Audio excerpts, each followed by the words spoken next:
Chennai Sholinganallur food ஸ்ட்ரீட்டில் உள்ள Madras coffee house என்ற கடையில் தீ விபத்து ஏற்பட்டது.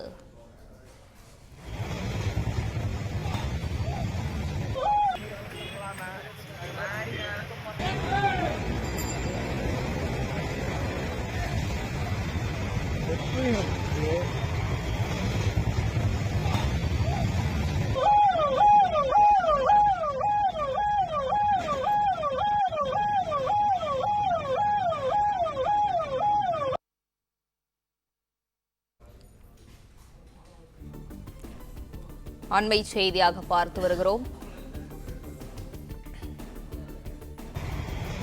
சென்னை சோழிங்கநல்லூர் ஃபுட் ஸ்ட்ரீட்டில் உள்ள மெட்ராஸ் காஃபி ஹவுஸ் கடையில் தீ விபத்து ஏற்பட்டுள்ளது. இது குறித்தான கூடுதல் விவரங்களோடு இணைந்திருக்கிறார் செய்தியாளர் சரவணன். சரவணன், கூடுதல் விவரங்களை பதிவு பண்ணல. சென்னை சோழிங்கநல்லூர் பழைய மாமல்லபுரம் சாலையில தனியார் ஃபுட் ஸ்ட்ரீட் ஒன்றில் இந்த தீ விபத்து ஏற்பட்டிருக்கிறது. அதனுடைய அந்த ஃபுட் ஸ்ட்ரீட்ல பல்வேறு உணவு கடைகள் இருக்கக்கூடிய நிலையில் அதில் மெட்ராஸ் காஃபி ஹவுஸ் என்ற அந்த கடையில் தான் இந்த தீ விபத்து ஏற்பட்டிருக்கிறது. உடனடியாக அங்கிருந்த ஊழியர்கள் தீயணைப்புத் துறையினருக்கு தகவல் தெரிவித்து தீயணைப்புத் துறையினரும் விரைந்து வந்து தீயை அணைக்கக்கூடிய நடவடிக்கையில் ஈடுபட்டிருக்கிறார்கள்.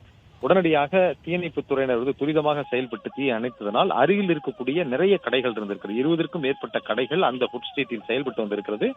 அந்த கடைகளில் தீ விபத்து ஏற்படாமல் தவிர்க்கப்பட்டதாகவும் கூறுகின்றனர். அது மட்டும் இல்லாமல் அந்த தீ விபத்து ஏற்பட்ட கடையில் இருந்த இந்த எரிவாயு சிலிண்டரை உடனடியாக அங்கிருந்து அகற்றி இருக்கிறார்கள். இதனால் பெரும் விபத்து தவிர்க்கப்பட்டதாகவும் தீயணைப்புத்துறை வீரர்கள் தெரிவிக்கின்றனர்.